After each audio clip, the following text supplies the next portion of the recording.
Attention Sleepless Knights.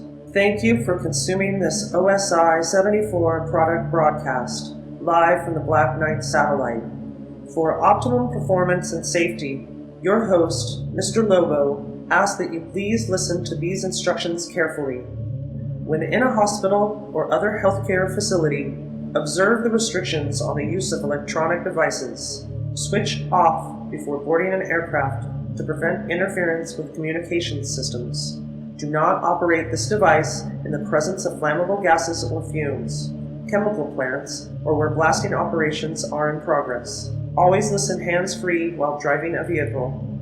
Failure to observe these instructions may lead to immediate termination. It's time now for the show to begin. Thank you. Have a very pleasant evening. You're not dreaming. You're snoring. You're listening to the Sleepless... You might be snoring after tonight's episode. Oh, okay. You're listening to the Sleepless Knights podcast, live from the Black Satellite. Paul is coughing up his lung over here. He probably still has a corn chip lodged in his throat from last week. Well, I think it's the corn chip. It's the combination of the corn chip and whatever's festering in you since like August. It's kind of come around. Yeah, I've been sick since October. Yeah. And now that you're better, and now that I'm sick, I just get to bring it back into the now the you're going to be atmosphere. in our house for weeks making TV shows. You're going to get me sick again right when we're rolling, right when I need to be fresh and alive. And The moment we say action, you're going to be... So this is Paul Sanders coughing at you from Bestow TV, who is to the right of Miss Mittens, who is to the right of me. Miss Mittens is our co-host, our feminine co-host, to make us more relatable. Yeah. Right? So it's just not a couple of dudes. You Yeah, got a it's female not a here. sausage fest anymore. It's a No, it's a it's, sausage and greens. Yes, right. It's some soul food happening here. Some sausage and salad. Sausage and salad? Oh no, I don't know. That's like prison terminology, isn't it? So we are here, ladies and gentlemen. This is like the bonus disc today. This is like if you bought. Are you allowed to say bonus? Am I allowed to say bonus? Oh, bonus. Yeah, bone us. Bone us? Bone No, us. well, not bone us. Bone us. This is like a bone-in T-bone steak, perhaps. Okay. Bone-in chicken. This is the bone-in ribs, right? As in Tebow? Tybo. That's sort of a football player? I think it's an exercise program, okay. right? Isn't it like Tai Chi? It's sort of like a yoga kind of thing. We are talking about our creative process today. We're talking about the difference between Paul's style and my style. Circles. In circles. We've come together quite a bit on our styles, working on both Paul's projects over at Bestow TV and working on stuff for Cinema Insomnia and OSI 74. And we're asked a lot. People go, "Oh, where do you get your ideas? And how do you do your shows?" And It involves a top hat and a bunch of numbered balls that correspond to something on a card, and we just pull them out at random. randomly, yeah. Pull. You just The pull end. Thanks a lot, guys. Good night. Good night. We pull a bingo ball out of a magician's hat. And read whatever the card tells us to say. No, I mean it's funny because G23. when people say, "Where do you get your ideas?" I always say, eBay. "No." I always say, Fiverr. if you don't have ideas, you're blessed. It's like I have too many ideas. I mean, this house. This is why we're insomniacs. The house is a damn disaster because it's filled to the brim with a bunch of half ideas. There's an entire room. You showed me the entire room of half ideas. Oh, it's horrifying. I mean, That could be a movie title. The Room with Half Ideas. It's just a hoarding here of stupid half ideas, and if I didn't have any ideas, I would be so happy. I'd be free, I would just run through the fields and just let the breeze blow through my ears. I think I've seen that movie. It's Flew Over the Cuckoo's Nest. Maybe. Is that it? Yeah. I'd throw so we got to get you a lobotomy, and we got to get you an Indian chief, and I could just throw that water fountain through the window and run free. Is Miss Mittens get out of this crazy house? Is Miss Mittens Nurse Ratchet? Is that her role? Don't talk about her. She's right here sorry. that. We don't have nurses on Cinema Insomnia. We have flight attendants. We're not legally allowed to call them nurses. So William Castle, when he presented movies, always had these registered nurses, and with an ambulance handing out these waivers and stuff because the movie was so scary. And were they real nurses? I mean, were these off-duty real nurses? Do you think he would have gone that far? Do you think he could afford that? Or is it he could afford it. Or is it just easier to just slap a nurse costume on an actress? Real nurses aren't like nurses. That's what's sad is we don't really have like nurses like that. It's always like they've got the shower cap on and the little booties over their feet and they're wearing like the Bugs Bunny scrubs or whatever, and it's like that's a nurse. It's not like the white stockings and the cute little white sneakers and the hat and the bullet bra. They used to have to wear that. They used to have to. My mom had to wear it. My wife's mom used to have to wear that. Well, I don't want to think about your mom or your wife's mom wearing that. But I do appreciate the fact that there was a uniform and it was professional and you felt like you were part of something. You felt like you were a professional and you were crisp and ready and you had a snap in your step and you were ready to do a job and you looked fantastic and people listened to you. You didn't look like a hag. All right. Is that sexist? That's sexist, isn't it? All right. I apologize. Circles. Send your angry letters too. Circles. Petition the internet and we'll have that last segment removed from your Yes, Paul and I talk in circles. And part of the reasons why we're doing a podcast is because after a shooting schedule and our lizard brains are fully activated, we usually have about a 4-hour conversation. You're usually munching on leaves, and I'm over eating flies.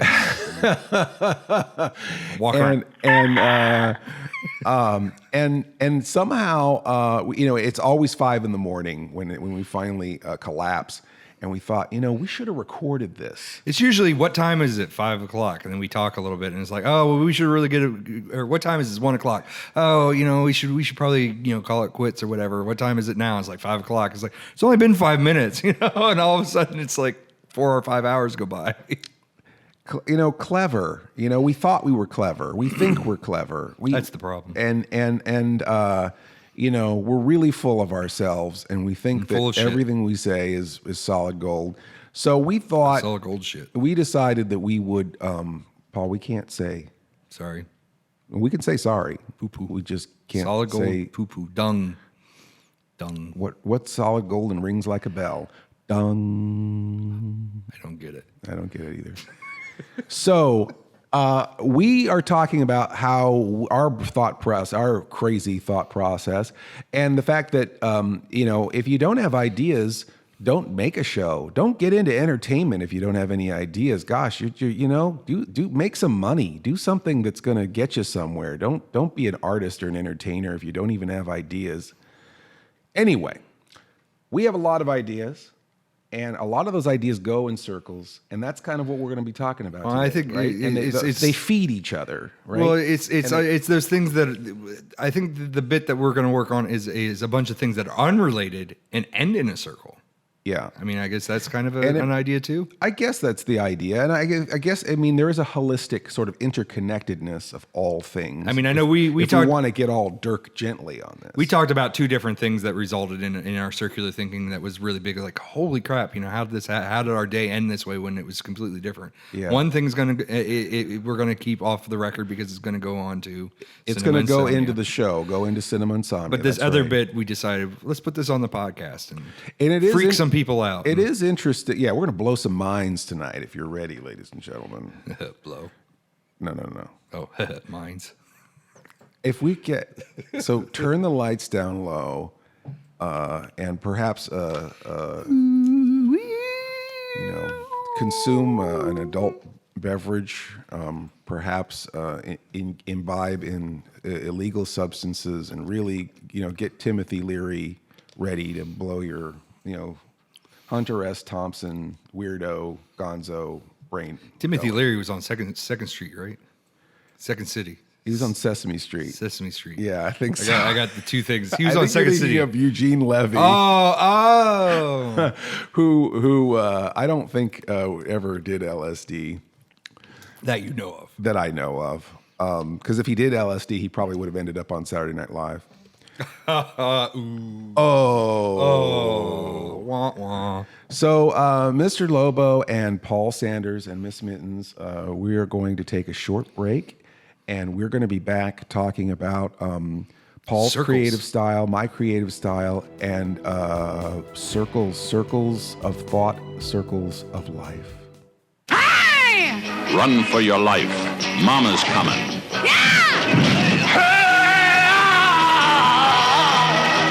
She's Kung Fu Mama. When she gets her dander up, the hitmen go down. Flattened by the deadliest weapons in outraged motherhood, the flying fists of Kung Fu Mama. You see, all of us have a few tricks. Now, let me show you one of mine, huh? It's a new motion picture experience in the martial arts with the top stars of Oriental hand-to-hand combat and Kung Fu Mama. Don't mess with Kung Fu Mama, the meanest mother of them all. Hey! Kung Fu Mama, rated R.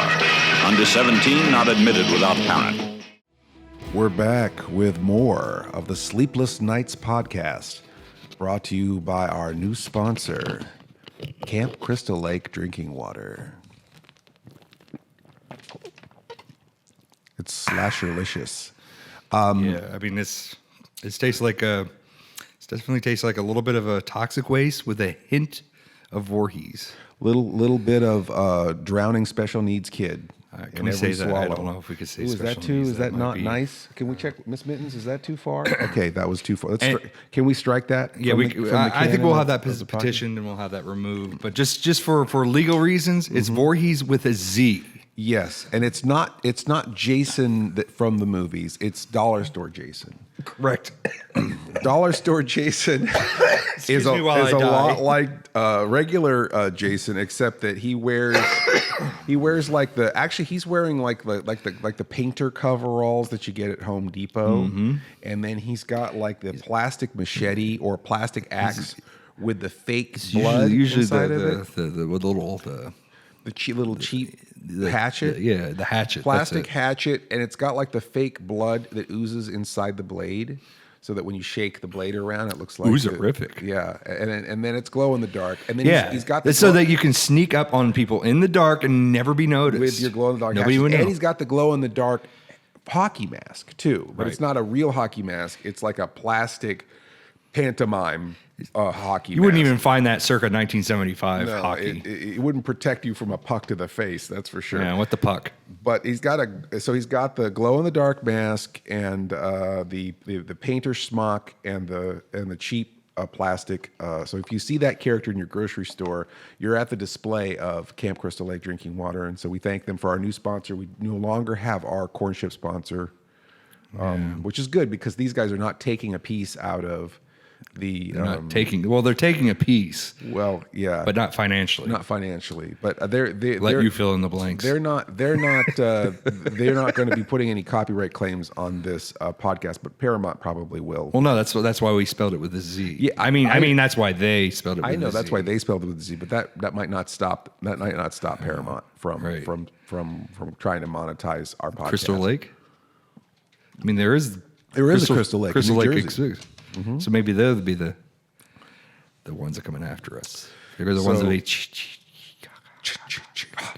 Now everyone says, but I did a film festival where I had Harry Manfredini, who did the music. Pink Panther music. No, that's Henry Mancini. Oh, Harry Manfredini did the music for, and a fine gentleman, did the music for Friday the 13th movies.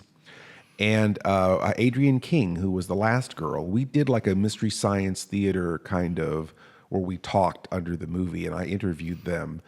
And really, in watching that first movie again, we were all taken by what a good movie it is. It's all the bad rep that those slasher movies get. where a bunch of teenagers waiting to get killed. These kids are like theater kids, These are like off Broadway. Like one kid's like juggling, and there's like another kid is sketching. This other kid is like doing like Katharine Hepburn impersonations in the mirror. And then there's Kevin Bacon, who's just being footloose. Yeah, everybody cut, and he got cut. Right. Well, he got stabbed. Spoilers. Yeah. But it wasn't his foot that got loose. No. He just got a arrow through the neck, right? Spoilers. We're spoiling this like 35-year-old movie, right? So every movie is somebody's first movie. That's true. And every podcast is someone's first podcast. And God help you if this is the first one for you. So, but it's not, but the point is it's not, it's actually kill, mommy. So it's the voice in the head of Mama Voorhees. Not with a Z. Not with a Z. And she's hearing, kill mommy in her head, I guess, as she's... Well, it's almost projected until you see the child at the end that she's psycho and that everything is in her mind to begin with. Yeah. And then they could almost end that movie without Jason popping out of the lake, and it would have actually been that type of movie. Yeah, and what's weird is that at the end of that movie, he's like 10 years old and has the mutant head, and he's like the giant forehead, and he's gross, and he jumps out of the lake and grabs We're talking Adrian. about Jason Wright. Yeah. Okay, because I was going to take that personally. Well, you do have a big head and you're gross, but I've never seen you in water, nor do I want to. And so he comes up and grabs her, and he's like, 10, 11 years, 12 years old. That's like Ari Lehman is the actor. And then like in the next movie, he's full grown and has a sack on his head. And then when he's unmasked, he's just sort of has a gross face. He doesn't have like a giant forehead. So like, what is that? Did that even really happen? Is that first Jason even just in a dream? Is that we're supposed to believe that that's just a dream? I don't know. Anyway, we got. I mean, way it's off all base. it's all reality. It's all documentary. I mean, eventually he ends up in space, and that actually happened, did it not? That did happen. So It's a big NASA cover up Yeah. about Jason going to And space. the Illuminati and stuff. They always go to space, then they go to the hood. Right. Well, he Right? well. He almost went to the hood. He went to almost Manhattan, went but he to didn't go to the hood. Manhattan. But he never didn't go went to the hood. He I didn't guess go to Leprechaun the hood. went to the hood. And Leprechaun in there. There's some other ones, isn't there? Yeah, I think there are. But the Muppets went to the hood. Right? Muppets went to the hood.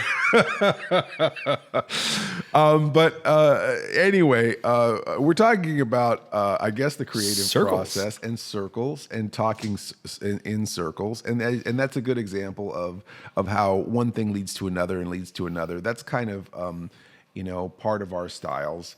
Our two styles are very different, right? We already talked about that in the last part. I have a feeling that we may have talked about it, and then it got petitioned and somehow got erased from. Okay. So I think we might need to cover it again. Cover it again? So go Okay. ahead and talk about your style, and You'll talk about yours. I think both. you talk about rock and roll, and I'll talk a little bit of country. And You're a little bit country. I'm a little rock and roll. yeah, and it's chocolate weird and peanut 'cause butter. I hate country, so I don't know why I'm country. The chocolate and peanut butter, the peanuts in the log in the toilet. No, it was in the M&Ms. And all right. Gross. Anyway, we have come from two different places, but we have a lot of crossover. I think that obviously obviously I do have a lot of improvisation in my background, but I actually really come from a writing background. I like scripts. I write scripts. If you look at a Cinema Insomnia episode, it's 17 to 22 pages of writing. Of long writing, dry. Just kidding. So, I've read a lot of these scripts in the last couple of days. yeah, Paul doesn't like to read, and sometimes he needs help. I'm like, with can you read this some to of the me? hard words. There's not enough pictures with this. I Yeah. don't get this. Paul gets up on my lap, and I read him the script. I fall asleep sucking my thumb. And but I feel like that even if you go off script, you have kind of a clear path of what your intention is with your work. And I'm a big fan of intention. I'm a big fan of planning. And so I do a lot of and I come from we even get up. We get as far as Plan 9, maybe Plan 10. Plan 9, the resurrection of the dead. So we have so my style is definitely from a pre-production standpoint. I do like to write and draw, and so I will draw things the way I think they should look, and I will write things the way I think they should play out. And which is interesting because a lot of being in comedy and also a lot of working in low budget, I've been forced to also try to be good on my feet as well. And Paul is almost the opposite, right? You started film school where they tell you the script is king, right? Yeah, well, they do tell you the script is king, but they also my style is more closer to what's the documentary style, which you gather your materials and you go and you sit in the editing bay and you basically write your script from that. So a lot of these things you're capturing life, so you can't really script life. You got to go out there and you got to capture it. Most of your scripting maybe is like somebody, if you're interviewing somebody or whatever, you may. You have to write it in their words, but you may write down what they're saying and then help them kind of re-say the same thing. But in the last several years, when it comes towards what I've been doing for YouTube, there's no real way to really script it. When we're doing interviews with people, when they bring you in, it's like, you've got 5 minutes. You don't got time to go through all this stuff. You got to get in and get out. We don't want you killing all of our time and taking our profits away and so on and so forth. Damn us. But the other key thing that I do is the montages and stuff like that. And there's no way of scripting a lot of that stuff. I mean, there's a few bits that we've had scripted. So if you show up at a convention and you don't know who's going to be dressed as what or how long, how much time you're going to have with each person. If we have them, sometimes we pre-plan it and stuff like that, and we get there and that person's tied up or he can't show up or the costume broke and they can't wear it, well, then that's gone. And interviews too, sometimes you have a bunch of questions and then the interview subject will say, well, I don't want you to ask questions. Or I don't want to know about that. Yeah, well, there was actually a point where it was the death of one of the Robins, Damian Wayne, and it had just happened, and we were asking questions about that, and the DC rep stood up and said, you can't ask any of those.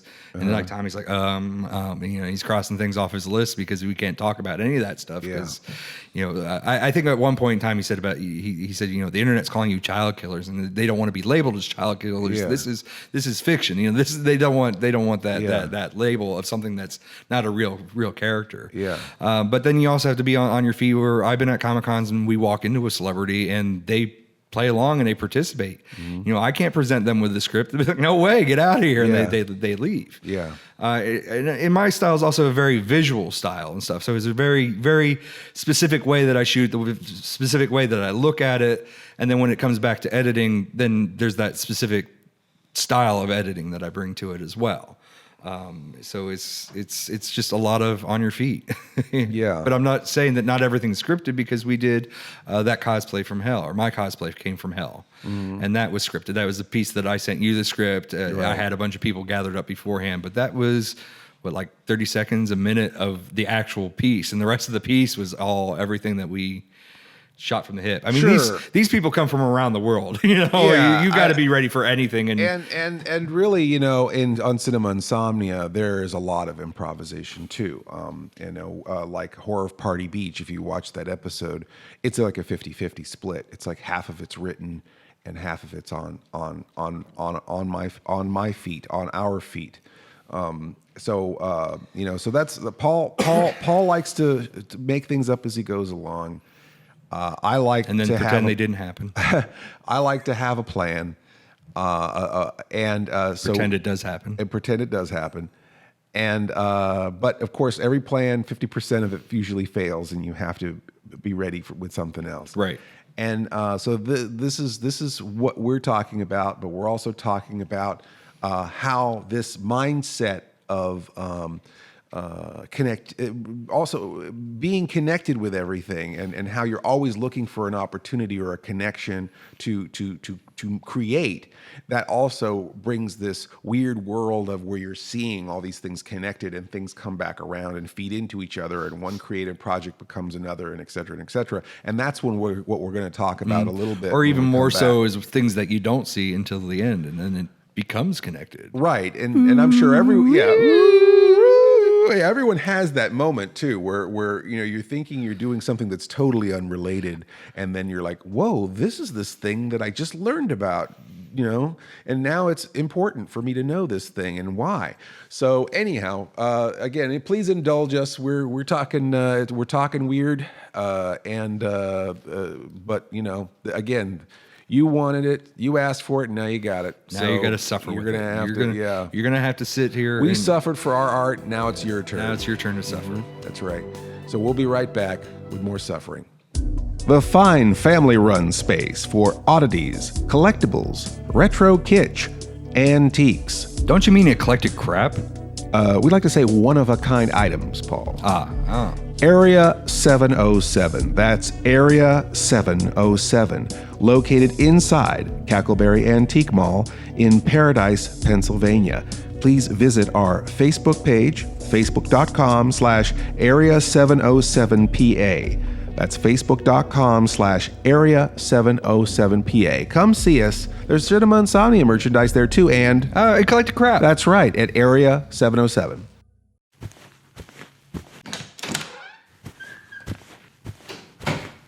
Hey, Mr. Lobo. Paul, what's up? I have a question here about this memo that I got from you. It says that Bestow TV now needs a commercial. Oh, whoever wrote that should get fired, I think. I'm not quite sure what to put into said commercial.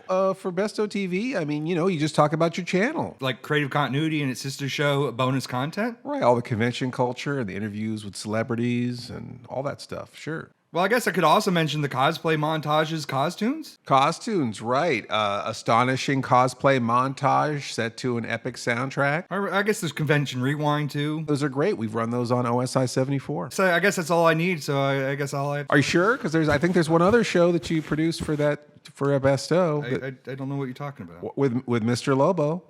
That we do together, the thing that we do. Remember all those videos we did? Oh, like Mr. Lobo does. Yes, Mr. Lobo does, of course. That's awesome. I'm going to get right on this, and I'm going to write up the script. Hey, wait, Paul. You forgot to tell him to go to bestow.tv or youtube.com/bestowtv. Idiot. We're here at Camp Lobo, and we're talking about the creative process. Second week of Camp Lobo, and everybody's here. And man, oh man, I mean, there is a lot of, like I said, a lot of things that we make up on the spot, and a lot of techniques that we go back to, and a lot of things that sometimes we're doing a thing and we don't even realize we're doing a thing until we're too deep into it and we realize that we've created a thing. With Paul and I, we have a few patented things that we always talk about. One of them is, well, you know what a montage is. Paul's famous for his cosplay montage. I'm pretty sure that they've heard this. We're up to episode 5, so I think they've heard the word montage thrown around for like 5 episodes. And it's like the A-Team, right? There's always that scene where it's just like they're showing everybody doing their thing. Rocky's known for it. Or Rocky, where he's suiting up and he's putting his headband on, or I guess that's Rambo. Yeah. But there's also Rocky 5 where it's nothing but montages. It goes from one montage to another montage. There's like 5 training montages throughout that whole movie. Oh God. He's training with Creed. He's training in Russia. He's drinking raw eggs. He's I always want to do a bit where you put all the raw. Someone must have done this, where you put all the raw eggs into a glass and then just pour them into a frying pan and cook them. Has someone done that? Because I feel like that would be hilarious. Copyright Lobo. All right. So copyright Cinema Insomnia. Anyway, so Paul and I, when we've been doing these, Mr. Lobo does, and we've been doing these different bits. One of the things that we keep doing is these montages where not really much happens. Nothing happens. It's Mr. Lobo pretty much in the same place, almost doing the same thing. And everything's kind of happening around him. Yeah, the idea is that you're one place, everything happens around you, or you're one place and whatever's happening is beyond the camera, and the viewer has to. And usually the camera is in the same place, and usually I'm roughly in the same place. And so we call that a non-tage, where it is a non-tage of not much difference between shots. And these things, and Paul really, in the editing, Paul really crafts all of these pieces together to where a story kind of ekes out with all of these pieces. And if you watch the procrastination video, Mr. Lobo does procrastination. The Eclipse has a montage too. The Eclipse has a montage. So Halloween, maybe it doesn't have the music bed, but it does have a. And then the montage. Same thing with the boxing. We decided to do reboxing, and now reboxing is a term. We just say reboxing all the time as if it's a thing, and it's a thing. And it's a thing. It's a thing in these walls. And when people, what's hilarious is people always say, "Oh, you got to have a reboxing." Every time somebody says every time I say the word unboxing, some insomniac or some fan jumps in and says, "Oh, but you got to do the reboxing." So it's kind of. Do you want us to do an unboxing? Yes, but only if it has the reboxing. It has the reboxing. If we open that, they want me to put it back in the box too.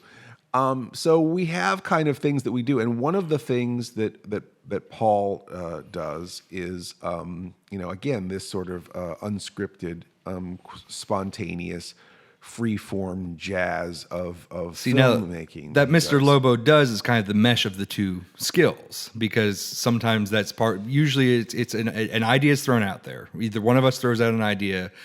One end of it is that you semi-script what you're going to say, and my end of the deal is put the damn thing together. And usually, at some point in time, most of these have a non-Taj idea in mind. I like to feel like it's going somewhere before we start.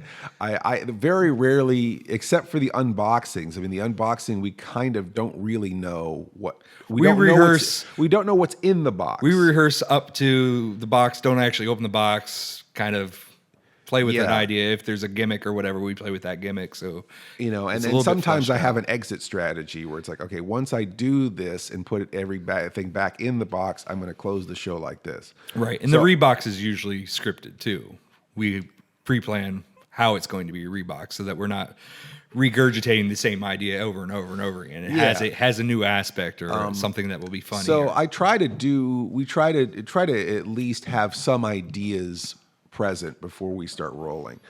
And in one of the unboxing reboxing videos that we did, which may or may not have aired by now. By now, I think maybe. I don't know.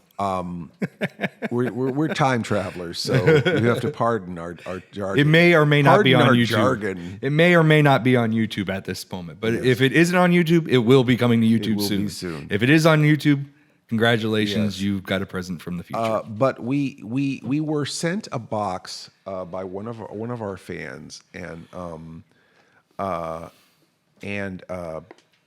he sent us. This guy usually comes to Monster Bash, and he bought our Bob Wilkins special, which, by the way, has a review on the back of it from one of the guys in Rollerblade Warriors saying that it's the worst 3D ever. So if you ever buy the DVD of this is going to tie together real quick. This is nice little dovetail. If you ever buy the Cinema Insomnia DVD of the Bob Wilkins special, it does have a Michael Saunier of Rollerblade Warriors review on the back. Okay, so this person sent a lot of stuff. Sent a ton of stuff. There's a lot of fun stuff in that. A lot of fun and a lot of weird movies. Obviously, if he's going to buy the Bob Wilkins special, he's really hard on the team and knows a misunderstood movie when he sees it. Hard on? He's very hard on. There's a comma? Well, there's not a comma. There's a space. He's hardcore. We'll just say that. All right. Let's keep this PG. He's really hard. I'm sorry, Miss Mittens. All right. Just relax. All right. Anyway. I know I'm vulgar. Get off my back. Yeah. So we've got this guy. He sends us this box because he wants to see me unbox it and rebox it.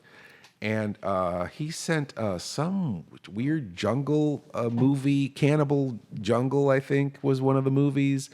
There were some wrestling figures in there. Correct. There was some GI Joes. There was a lot of funny Alf cards. Yeah, all sorts of odd things. Was the Alf bubblegum cards in there? Alf too? bubblegum cards came from that. Yep, which ended up becoming a reboxing scene on its own. Yeah. And it's in.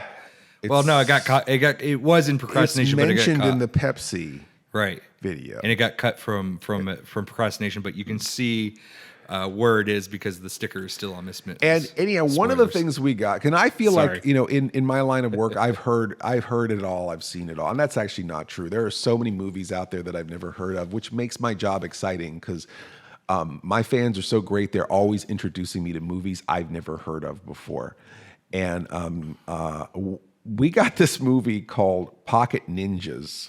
And it was weird because it wasn't even in a standard DVD case. It's just in a cardboard sleeve. It was shrink wrapped. The artwork was kind of like, eh. And I'm like, what fresh hell is this? Yeah, I think you made fun of it on camera. It's like, what kind of movie is this Pocket Ninjas? It's like, this might be beyond misunderstood. And so it was kind of the joke of the night was Pocket Ninjas. And, we were talking about Paul's freeform style and interviewing people and getting interviews. And Well, we were creative talking about continuity. creative continuity, and Yeah. I had a wish list. I'm getting there. Oh, I'm sorry. Yeah. My bad.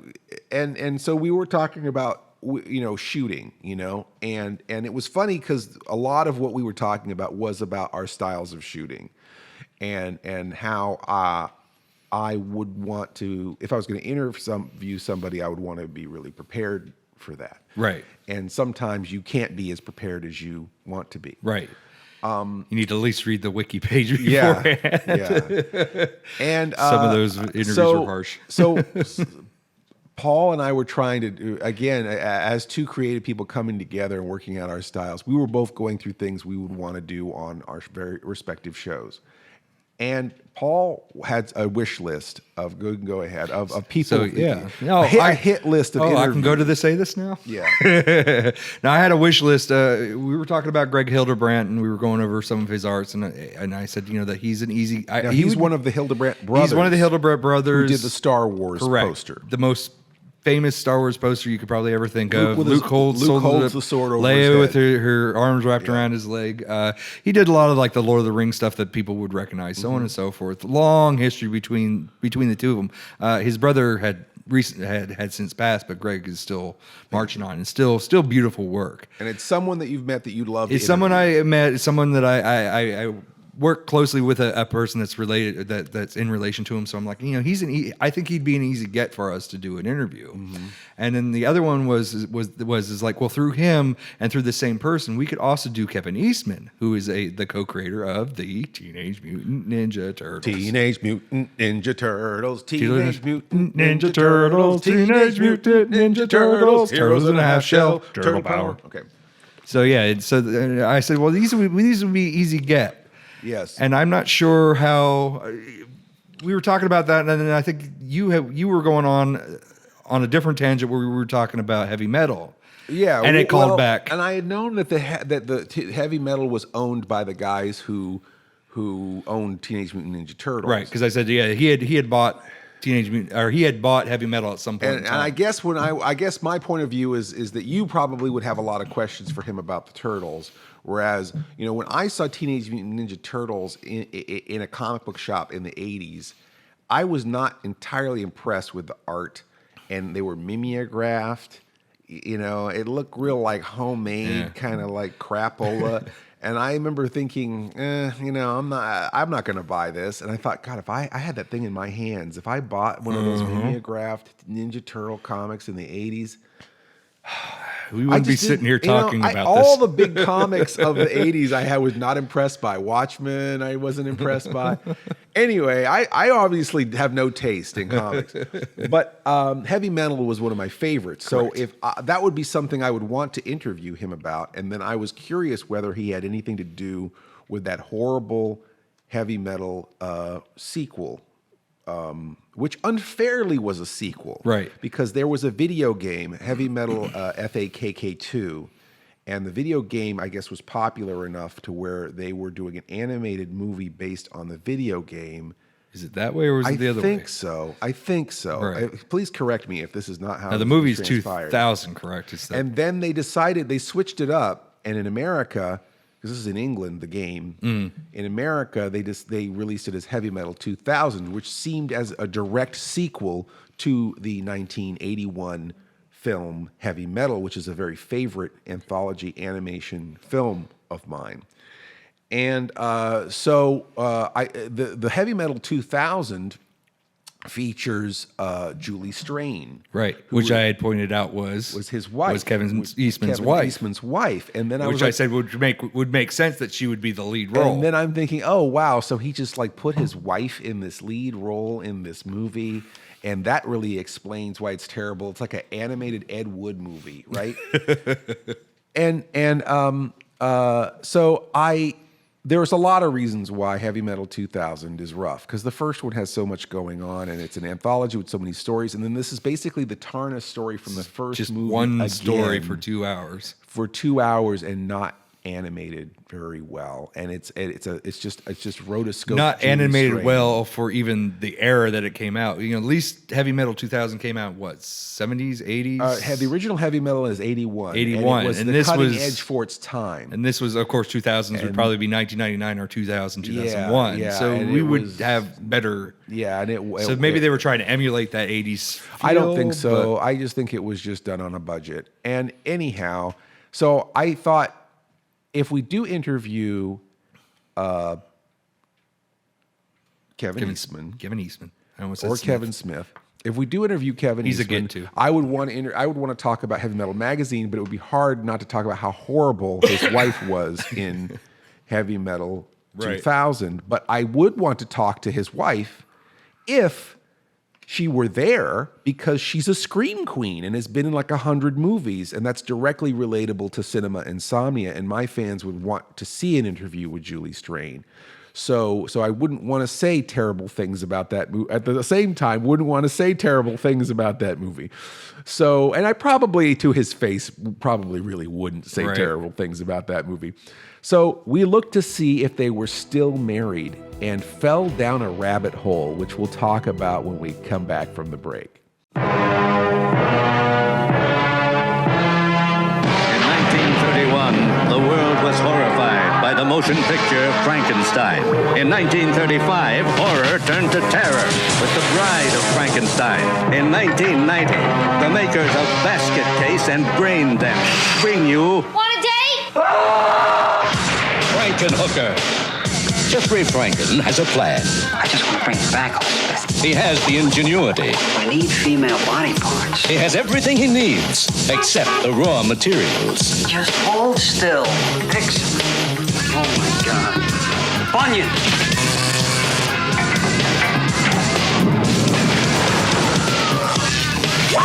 Jeffrey's creation is alive.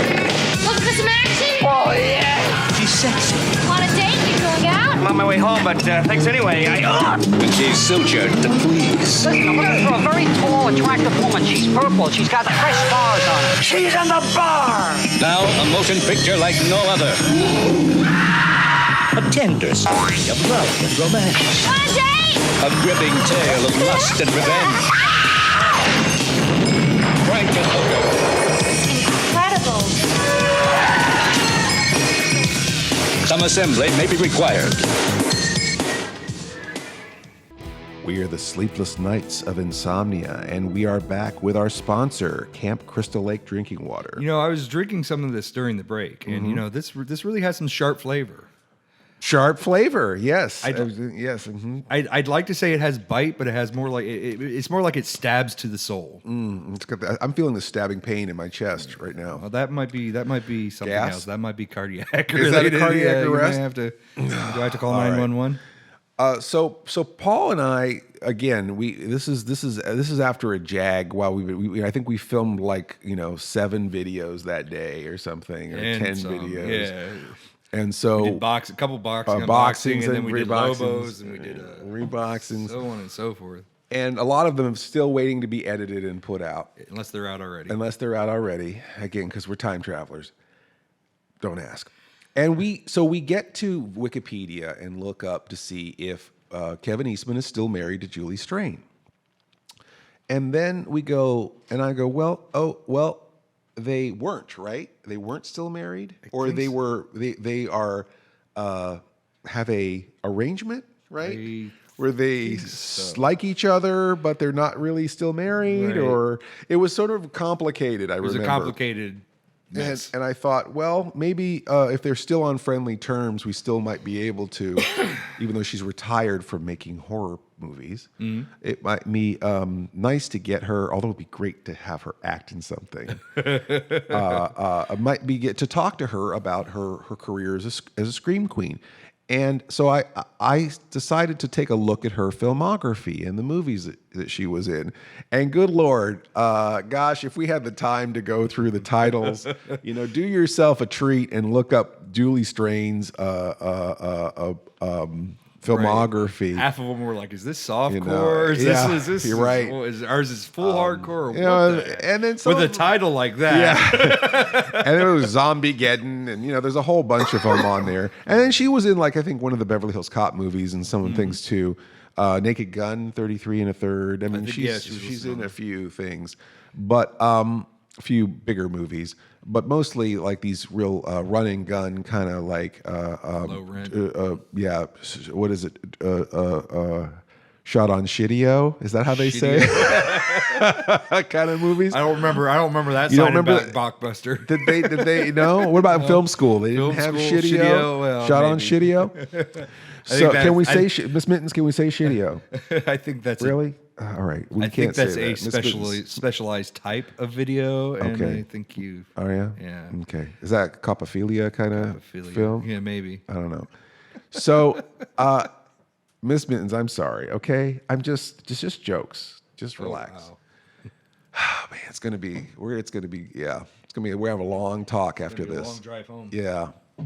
So, we get to Julie Strain's filmography, and we see Rock and Roll Cops 2, which is hilarious unto itself.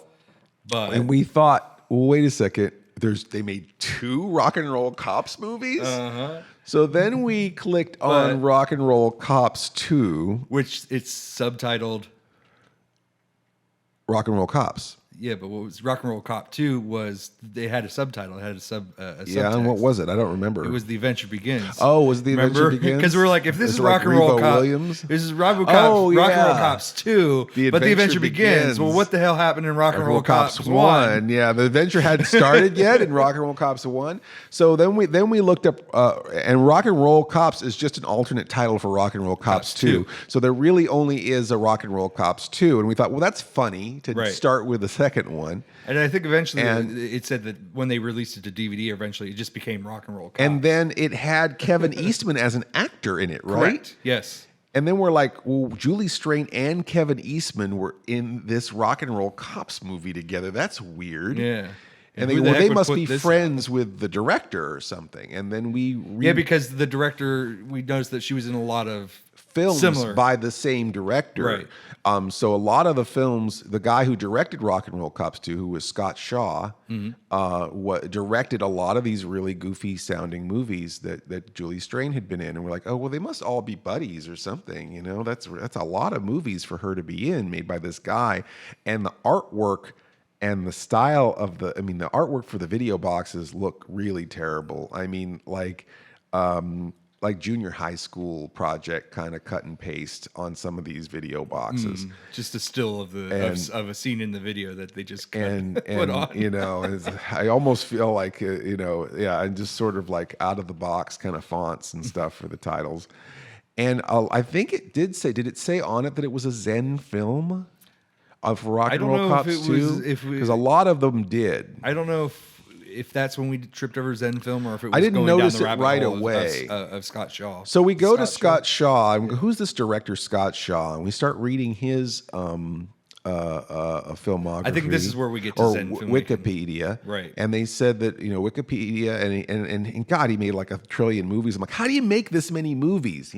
It's like, how did this guy get all these movies greenlit? And then I saw it says that Scott Shaw shoots in the Zen filmmaking style. Cinema verite. And cinema verite, Because that's what cinema verite was the first thing we read. Because we were like, what's cinema verite? And I said, "Oh, Paul, you know what cinema verite is? You remember in the '80s, like all those music videos and commercials for 501 jeans, where the camera's handheld and it's all kind of like spontaneous and camera's shaky. Like The Office is sort of cinema verite, where it's sort of like it's all shot spontaneously and handheld." And he's like, "Well, I shoot cinema verite," which is funny because it's me telling the film school guy that he shoots cinema verite. I guess that's just me. I'm cinema verite. Yeah, you were sick that day when they covered cinema verite. I didn't even. And I was trying to throw out the word cinema, or whatever. It was like video verite or something like that. Yeah. I don't really Video shoot verite. Yeah. Yes. Computer file verite. SD card verite. So very verite. Very verite. So cinema verite, of course, like the old 501 jeans ads, where it's just the shaky handheld camera, and it's a very loose and spontaneous and freeform. And then it said Zen filmmaking. That was the other thing. And then we're like, well, what's Zen filmmaking? And then we look up Zen filmmaking, and the description of Zen filmmaking must have had Scott Shaw's name in it like 100 times. A lot of his film on his filmography was a Zen film. Right. Well, we didn't see that yet, but it was first. Okay. It was like a Zen filmmaking, a style of filmmaking characterized by the Scott Shaw style of filming, like Scott Shaw with the Scott Shaw Zen filmmaking of Scott Shaw, of the style done by Scott Shaw in Zen filmmaking with Scott Shaw. It was almost like a 12-year-old having to do a book report. And which explains why it's no longer on Wikipedia. Yeah, and I think the whole Zen filmmaking description just disappeared from Wikipedia. We're trying to refresh before the podcast, and we did not turn this guy in. We were like captivated by, wow, this Scott Shaw probably wrote this description of Zen filmmaking, and probably had a buzz on while he was writing it. And just made up his own terms like we made up Nantage. Like Nantage, right. So then we started watching videos about, or we looked at his filmography next. Right. His filmography. Mm-hmm. And then a lot of these like really goofy titled things direct to video, and some of them were like, one of them had Rollerblade as part of the title.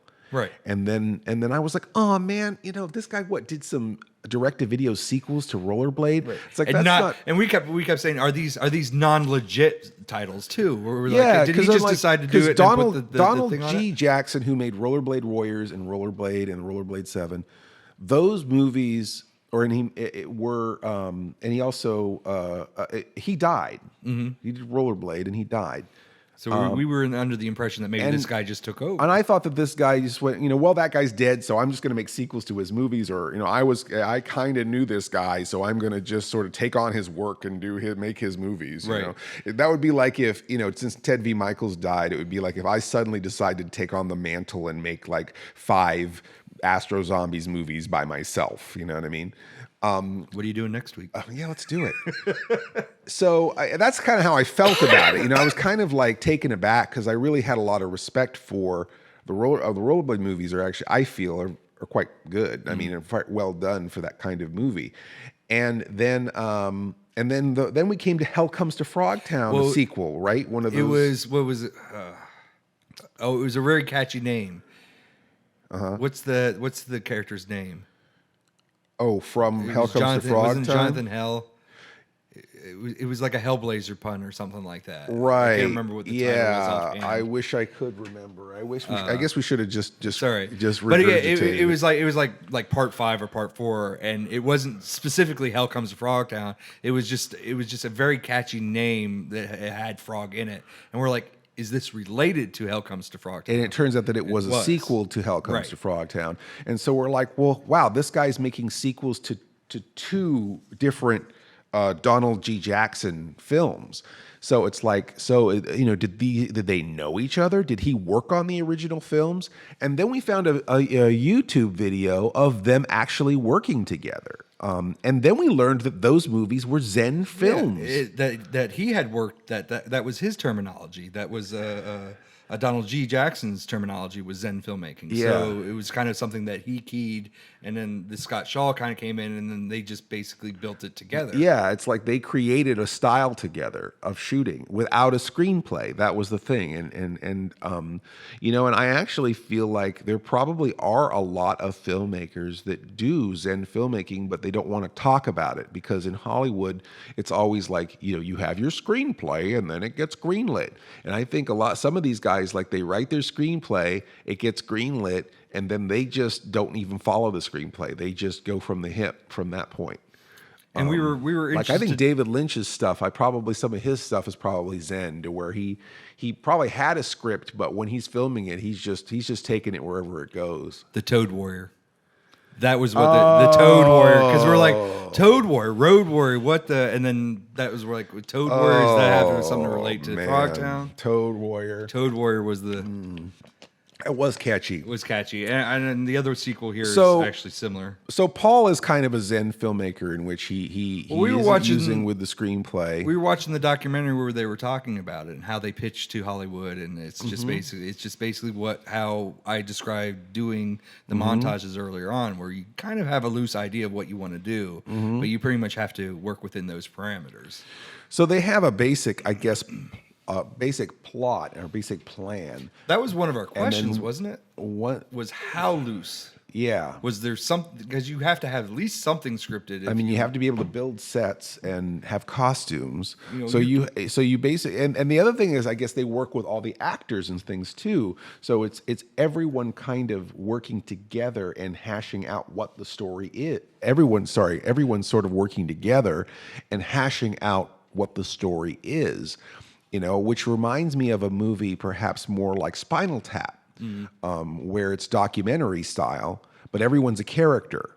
So you have all the band members they all know who their character is, and they all have an arc. They sort of know kind of where they're going, but all of it's made up off the top of their head. All their dialogue is in character, and they just and when they made that movie, they wanted to give everyone on that movie a writing credit. Everyone on Spinal Tap, they wanted to give a writing credit because everyone made up their own dialogue, and the Screen Guild, the Writers Guild, would not have it because you have to have you have to have your union card. You got to be if you're a writer, you're a writer. If you're an actor, you're an actor. We can't have actors getting writing credit, and so it ended up that. Rob Reiner. We were joking about earlier. It's all circular now. Rob Reiner, which is now completing another circle from earlier today, is basically got the credit for writing it, but they all wrote it. Right. And so with Paul and our style, I think we've got sort of a similar thing going on where, like the Valentine's special, right? Like we invited Jesse over. I did have a script, but Jessie brought dialogue and brought her thing. You had ideas that you threw in, I had ideas that I threw in, and then we just decided how all those ideas fit together. How they fit together. I mean, I think our Mr. Lobo fits more of that Zen filmmaking style, especially if you look back to Free Comic Book Day. Where it's like, we just showed up there. Well, there was still a plot because you still had to bring the comic books. You still had, so there, because there was a lot of, you were kind of doing a lot of this, like, Paul, you really got to give me a little bit more to work with than just show up. And I think, we had a time, we had like about a month, 2 months maybe before we had to shoot Free Comic Book Day. So we had time to kind of build. It's not something that was like, we got to do this now. Yeah, we definitely maybe at least had a few weeks where we knew it was something on the horizon that was coming. And then we said, well, bring the bizarre Dimensions, correct? Yeah, Bizarre Dimensions Or is it Transmissions? no. Okay. Bizarre Sorry, we get- Transmissions there's is a two- show on OSI. Correct. Bizarre Bizarre Dimensions Dimensions is the comic book. is Cliff Cliff Jones, Andrew Richmond and Cliff Jones. Wrench Productions. Wrench Productions. Quick little plug for those guys. Yes. We just brought it down and said, we had some outlines. If this happens, fine. If not, fine. And there was just a lot of things where I think it was pretty much pre-planned that comic book had to end up on their high yield shelf. Yes. So that was an element that was pre-planned. Mr. Lobo trying to get his comic book placement in a comic book in a shop. store. However, like things not planned were like their celebrities eating their meal over and wiping their mouth and everything. Yeah, well, yeah. So yes, which I had a little bit of issue with. Where it was like, hey, is Andrew and Cliff going to get mad at us if we do this? Yeah. Cliff thought it was hilarious. They had a good. They loved it. They appreciated it. We got some exposure for the comic book, and we got some very funny material around it. But the where the circle comes to completion in this particular case is not exactly necessarily with Zen filmmaking, but Well, Zen filmmaking was one of the aspects, but the full circle, the very end of the thing, that crappy piece of cardboard that had a DVD disc on it, it was called Pocket Ninjas, was directed by Donald G. Jackson. There it is. So the thing that we shot that was made up as we went along, that was Zen filmmaking, that we finally had a name for. We named our own shooting style, in the process of also coming all the way back to Pocket Ninjas from something earlier that day. So we were joking about Paul shooting in a Zen filmmaking style when he was shooting me opening the unboxing video, and the Pocket Ninjas was directed by the guy who invented Zen filmmaking. And it was just an odd path that all went through. He didn't direct the whole movie. He worked directed on it. He worked a segment. He worked a segment, and I believe he got fired. I think is what it said. Yeah, he got fired something like that. But it's funny that he still worked gets on it. he still gets director credit despite the fact that his segment got redone. Yeah, something like that. But it's funny that again he worked on this thing. That was the thing when we looked at Donald G. Jackson's. That's how we discovered it. Is that when we went from Scott Shaw's filmography to Donald G. Jackson's filmography, in going down his films to see what films they may have worked on together, we got all the way down to Pocket Ninjas. Right. And that was hilarious because, again, we had never heard of that film prior to that day. Right. So the fact that on the same day that we found that name a filmmaking process. Name a filmmaking process, but the same day that we filmed that thing, right, we found out who the director was accidentally, through a very odd loop of things. We had, because it was still related, where it was like Kevin Eastman was related because it was something that we wanted to work on, and then that just was an odd collection of things that just came back around in the circle. And then sometimes you think, is this because? And this happens a couple times to us. This is only one story, folks. Insane? Is it because we're just crazy and autistic? Artistic? Artistic? Yes, artistic. And or is it some other thing? Is it because maybe we're secretly smarter than we think we are, where we're just kind of in tune to something without really knowing? Like it's in the zeitgeist, it's in the air, and maybe we kind of know it. Because it's true, because it's right, because it's there. It's because the Matrix tells us that we need to know this. And then it just presents itself to you, Like I said, I don't want to get all Dirk Gently on this, but and if you don't know what that is, Dirk Gently is a book, Dirk Gently's Holistic Detective Agency. He's a detective who solves crimes by doing nothing because everything's connected. So when he's eating his lunch, he's working on the case. When he's reading a newspaper, he's working on the case. And then eventually the case solves itself. Because everything's connected, and because he's working on it, he's making it happen. So that's a short version of that. And if you don't want to read a book, you can watch it on. There's BBC a TV America. show, yeah, it's great. And Dirk Gently, Douglas Adams is definitely an influence on my humor, and again, one of the reasons why I wanted to write is because of those radio plays, The Hitchhiker's Guide to the Galaxy. So long, and thanks for the fish. That's right. And tanks for the fish. You put the fish in the fish tanks.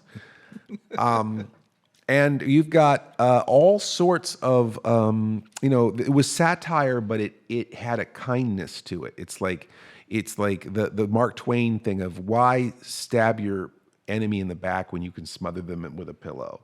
He took on so many, he took on religion, he took on governments, he took on hypocrisy, he took on all these things in our lives, social problems, racism, all sorts of things in his work, and he did it with laughter. You didn't come out of it feeling bad. You didn't come out of it feeling angry. You came out of it feeling like you had got a little bit of your power back. It had a little less power over you. Felt like you had a little bit of your peanut butter, a little bit of your chocolate. And I comes back around to the intro. I like the fact that the material that we do is smart. It has some substance. It has ideas in it. It has intention to it, but at the same time, we're kind of letting the universe take it where it wants to go, and sometimes maybe where it's taking it is really where we want to go. We just don't know it yet.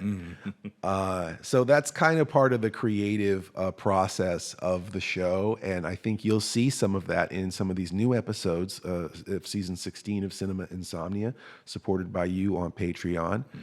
I hope you enjoyed going through this crazy kind of and now to complete the circle, brain mush that we somehow hopefully somewhere in that every day. Kevin Smith or Kevin Bacon. Yeah. Hopefully he acted in one of those movies.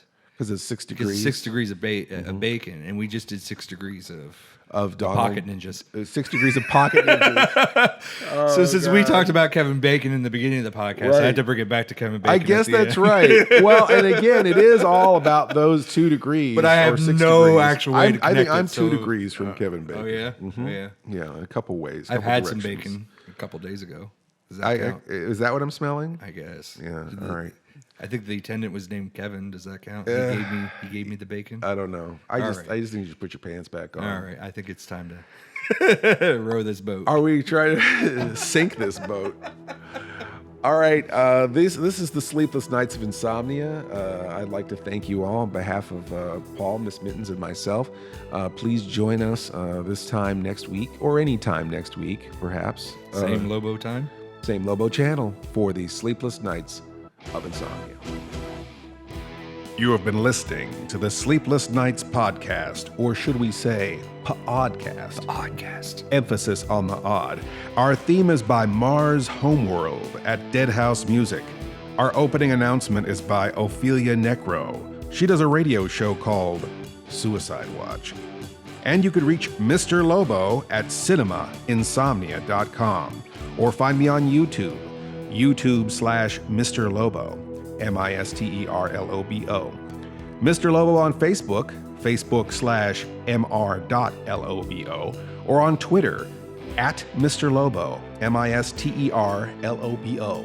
Or you can find myself, Paul Sanders, or better known as Bestow TV, at Bestow.tv, on YouTube /Bestow TV, on Twitter at Bestow Prod, PROD, and on Facebook, Bestow TV.